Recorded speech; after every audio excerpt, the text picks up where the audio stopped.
Stand by for crime.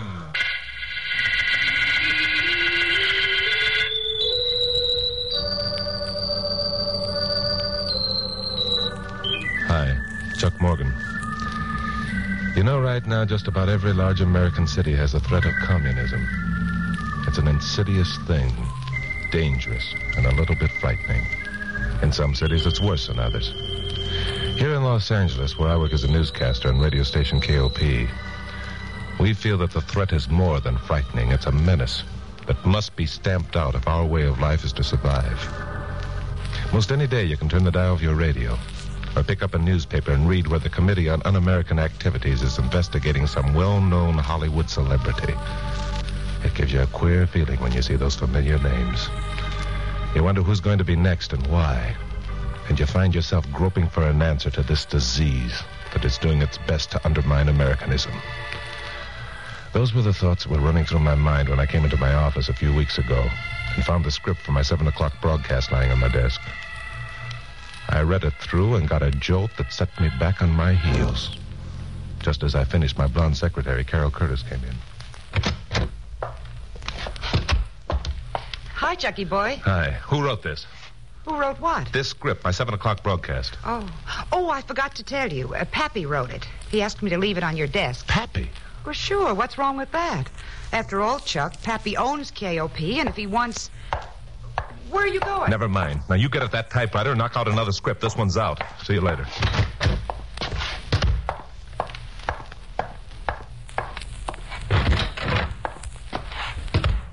Okay, Mayor, it'll be on the air tonight. Goodbye. Oh, hello, Chuck. What's on your mind? You know what's on my mind, Pappy. What kind of tripe is this you want me to broadcast tonight? Tripe? Hey, wait a minute. I wrote that script. So Carol said. Are you out of your mind, Pappy? It's loaded with red propaganda. I know it is. You know?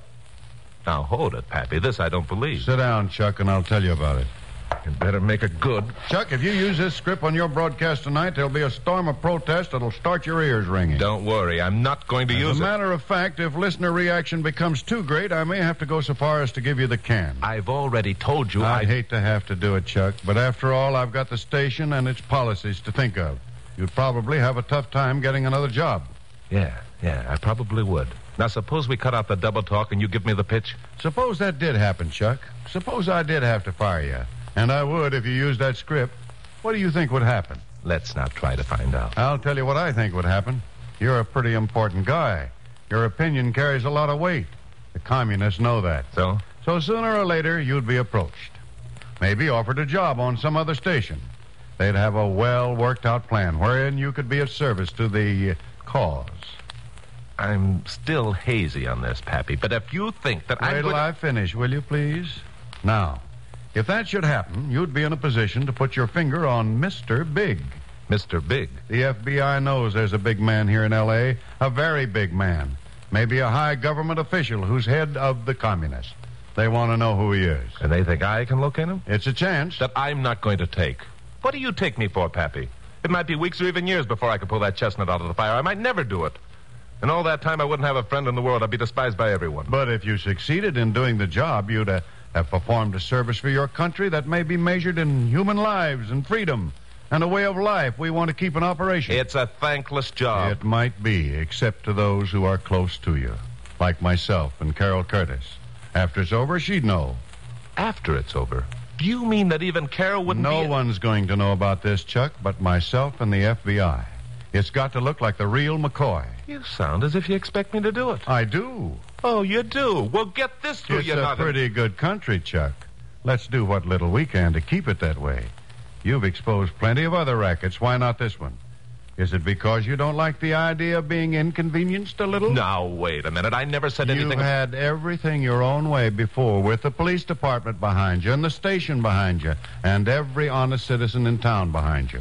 Now that you've got a toughie coming up, what are you going to do, chicken out? Why, you old goat,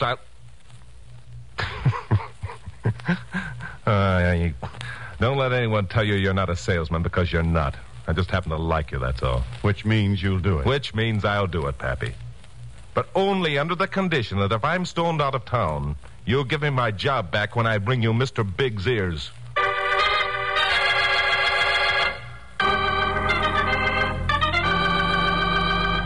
Well, made the broadcast, and the storm of protest began to come in almost at once.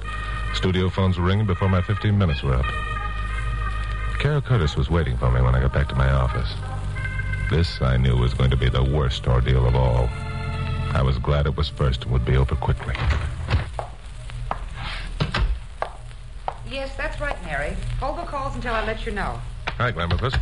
What are you holding calls for? I want to talk to you. Okay, go ahead and talk. I heard the broadcast. Naturally, it's one of the jobs you paid for. What's behind it, Chuck? Behind what? You know what I'm talking about. You know what those telephone calls were about. You didn't mean any of those things you mentioned while you were on the air, did you? Of course I meant them. But, Chuck, it was red stuff. It was un-American. Don't be silly. It depends how you look at it. Well, at least half the city's looking at it the wrong way. Oh, golly, I'll be glad when it gets to be 11 o'clock. Then you can tell everybody you were kidding. I wasn't kidding. Now, look, you get paid to be my secretary, not my critic. Get over to that typewriter and Stop it, Chuck. I want to know the truth. Did you mean those things you said? Yes, I meant them. A man's got a right to his own opinion, hasn't he? Not when it smells to high heaven of treason, he hasn't. Freedom of speech doesn't mean you can yell fire in a crowded theater. Fire in a crowded theater, what a comparison. Look, you're making a mountain out of a molehill. Now get out of my hair and go back to work. No. What do you mean, no? I mean that unless you give me some explanation of that broadcast, I'm through. I'm not going to work for a red lover. Oh, you're not. We get... Oh. Hello, Pappy. I've been outside listening to most of this conversation. I don't like it. Chuck, what's your answer? Answer to what? To Carol's request for an explanation of your broadcast. She doesn't get it. Neither do you. I say what I please, and no one tells me any differently.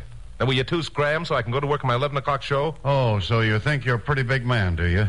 Say anything you please, and no one tells you differently. Well, let me tell you something. There isn't going to be any 11 o'clock broadcast by Chuck Morgan. Not on KOP. You're fired. Well, it was a pretty good act. Carol was convinced, all right. I don't believe I'll ever forget the expression of disbelief and horror and hurt on her face when I walked out of that office. It gave me a queer feeling of hopelessness, as though I'd been convicted of a crime I hadn't committed and lost the respect and love of the one person who was most important in my life. Which, of course, was more or less true. But I didn't have much time to think about it right then.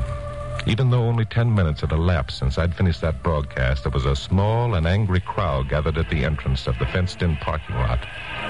They were waiting for me. A studio cop was holding them back. There he is, Red Lover! This was worse than I expected. It wasn't going to be easy to take. I walked over to my car and got in. The crowd at the gate was getting bigger. Another cop had arrived. I decided if I were going to get out of there with my whole hide, I'd better be now. I started up and headed for the gate, moving fast in second gear. The cops opened a hole and I headed for it. Then I saw a woman break into the path of my headlights and I had to slow down. Someone pulled her back into the crowd, but I'd almost stopped. Then something came sailing through the air. If my car weren't equipped with unbreakable glass, I would have been knocked silly. It made me mad. I rammed on the brake, stopped within 10 feet, and got out. All right, you bums, come and get it. All right, I'll give it.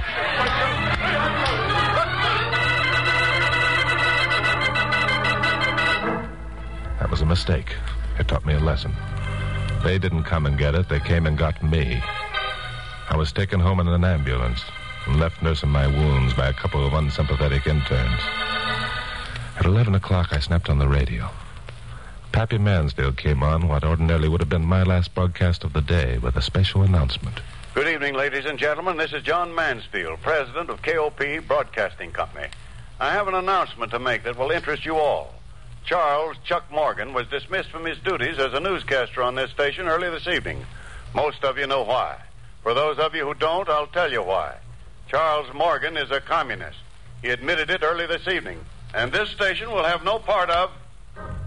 Pappy sounded convincing. Too convincing. I began wondering if when the time came he'd be able to convince people I was a loyal American citizen and loved being one. That hopeless, not belonging feeling swept over me again. And it grew worse during the next few days. I hoped that Carol might phone, but she didn't. I tried calling a few of my friends, just to feel them out. and got a brush off in every case. But I didn't realize how seriously I was ostracized until I began looking for a job. That was the plan, for me to look for a job and get one if I could. I naturally started in on the other radio stations. It's no use, Mr. Morgan. Mr. Adams told me if you showed up around here to have you thrown out. You got a nerve coming around here, Morgan? Get out! Are you nuts, Morgan? Think I want to lose every advertiser I have by hiring a red? Now, wait a minute. Won't he even talk to me? Well, that took care of the radio stations. Pappy should feel proud of the job he'd done on me. So next, I went to work in the newspapers. Only this time, I decided to save myself a lot of humiliation by using the phone. The secretaries of the first two publishers I called gave me a fast brush. I expected the same from the third, the Los Angeles Weekly News Ledger.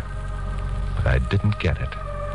This was a surprise. The Ledger, a conservative weekly news magazine, was owned by a man named Travers Bullard. Bullard, a powerfully built, lantern-jawed man, had the reputation for fine principles and square dealings. When the secretary told him I was on the wire, he sent back word he'd like to have me come over for a talk. This was the first sympathetic piece of dialogue I'd had in more than a week. It sounded so good, I turned into an eager Weber. I got down to the Ledger office in less than an hour, cooled my heels in an outside waiting room for another hour, and then was ushered in to see Travers Bullard. Hello, Mr. Bullard. Hello, Morgan. So you're looking for a job, are you? I sure am. Not used to hanging around doing nothing. It's not good for men. No, that's right. Still feel the same way you did about things when you made that broadcast last week? Now, look, Mr. Bullard, if you're going to hold that Answer the question. All right. I'll answer it. Yes, I feel the same way. I thought you might. That's why I asked you to come down here. Oh? Yeah. I wanted to tell you face to face what a low-down, sneaking rat you are. I wanted to remind you that America is better off without dirty, stupid traitors like yourself. And that I'm going to do everything in my power to see that you, and all like you, are thrown out on your ear. You're like so many others, Morgan. You take advantage of all the fine things that America has to offer. You come to accept these things as your rightful heritage, and it never occurs to you that it's your responsibility to help keep that heritage intact.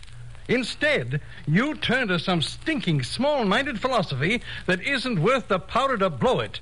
That's why I asked you down here, Morgan, to tell you what I thought and to do this.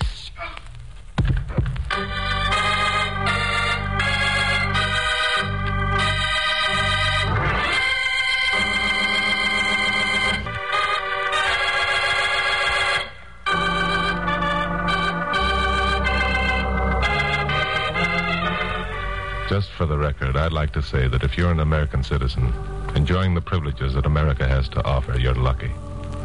For the first time in my life, I was deprived of my heritage. And therefore, for the first time, I was knowing its real worth. Freedom of speech, freedom from fear, a sense of belonging, of knowing that I was a part of this great America, that what I said was important, that as an individual I was needed and wanted, and not a sheep that instinctively and blindly followed a leader. Now I was deprived of these blessings. I was on the outside, looking in. I was the man without a country, hated, despised, rejected by the free society I loved. It was tough. I thought that if I ever got back my self-respect, I'd never again complain about anything that was American. One night, I was eating dinner in a joint down on Lower Vine Street. May I sit down? Oh, yeah, sure, but you better wait a minute. I want you to know who I am first. You might change your mind. I know who you are. You're Chuck Morgan. Yeah, that's right.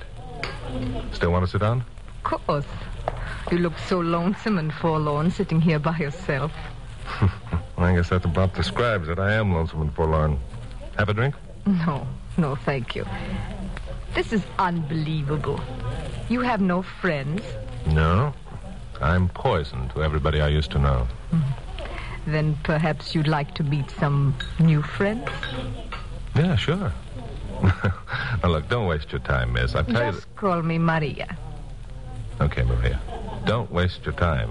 No one wants any part of me. I think perhaps you are wrong. Yeah?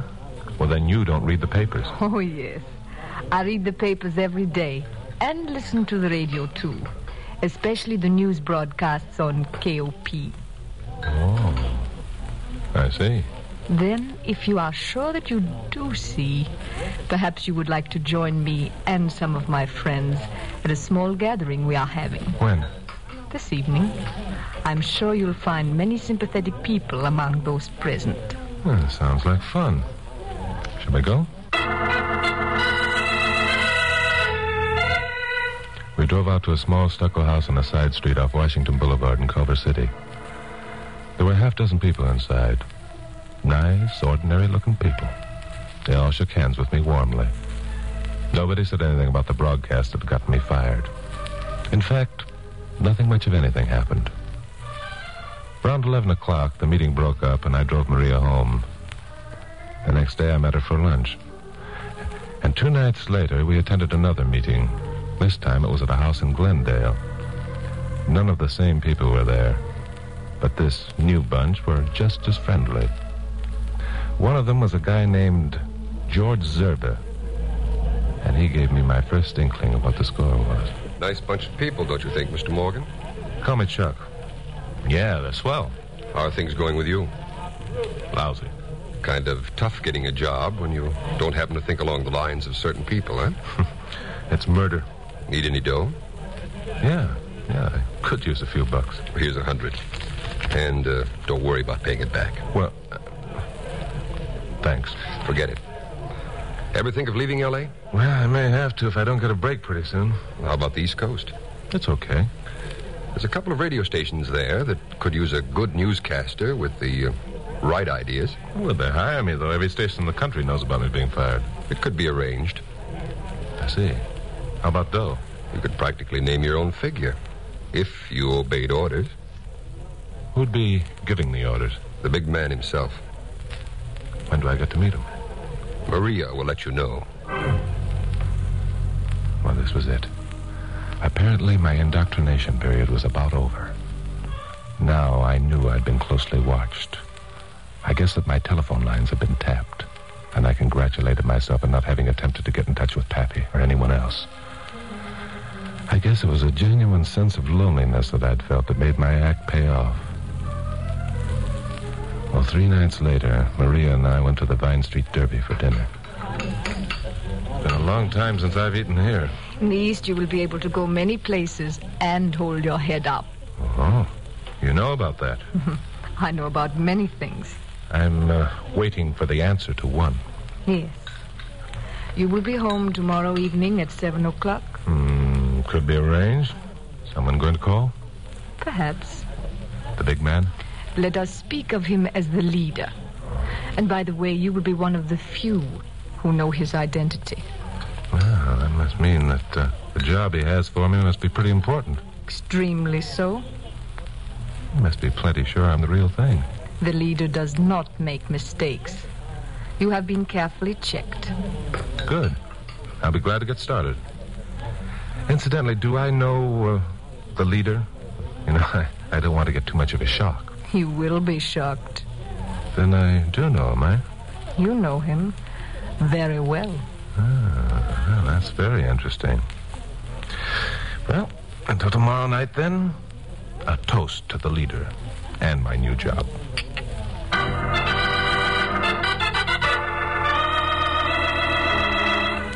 The next day was the longest I'd ever lived. It was hard to believe that the ordeal of the past few weeks was nearly over. That almost as soon as tomorrow I'd be able to sit in front of a microphone at KOP and tell the world that I was an American, and glad of it. By 6:30, I was so nervous my hands were trembling. I went into the kitchen and poured myself a straight shot. I was still there when the door buzzer sounded. Well, here it was. I got up, feeling a sense of anticipation that was almost eerie. Then I forgot everything, in fact, but the job at hand, and crossed to the door. I knew the man who was standing there all right. Knew him very well indeed. It was Pappy Mansfield.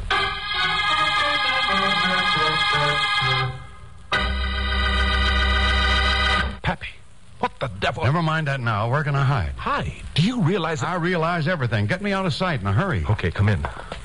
In there. Keep away from the windows. Good deal. See you later. Yeah. See you later. You bet he'd see me later, the old goat. Didn't he realize he almost loused up 2 weeks of work on my part? I didn't have much time to think about it. Less than 2 minutes later, the buzzer sounded again. This time I felt it was going to be the McCoy.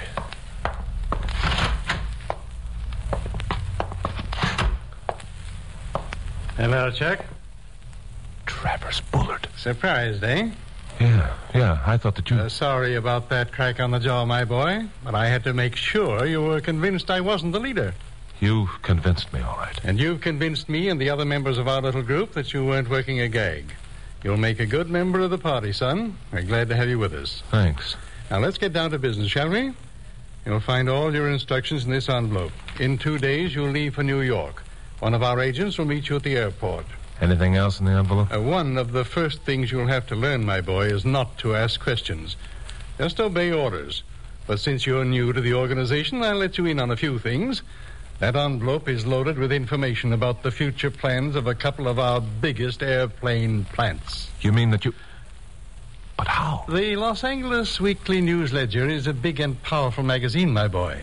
And a man as well trusted as I, well, there are ways. Now then... Travers Bullard. Well, this is a day I never expected to see. Mansfield. Morgan, did you... for 2 weeks we tried to trip you up. No, I don't believe it. Our organization is too perfect. We never make mistakes. You've made one, Bullard, a beaut. All the evidence we need to put you where you belong is contained right here in this envelope. No, you'll never expose me. Never. I've worked too hard. There's too much at stake. Watch him, Chuck. He's got a gun. Yes, I see he has. That makes things even. The man behind him has one, too. You can't fool me with that one. It's too old and corny. Now stand over there, both of you. Suit yourself, Bullard. If you figure that dying's better than prison. Look out, Pappy!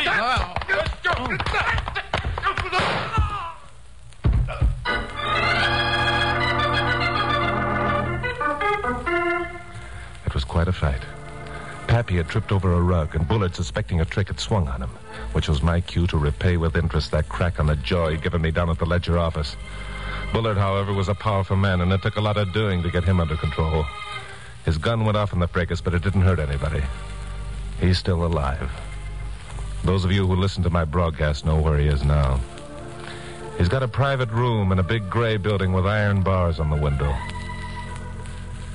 Pappy and I got back to the station around 10 o'clock. Here's your office, Pappy.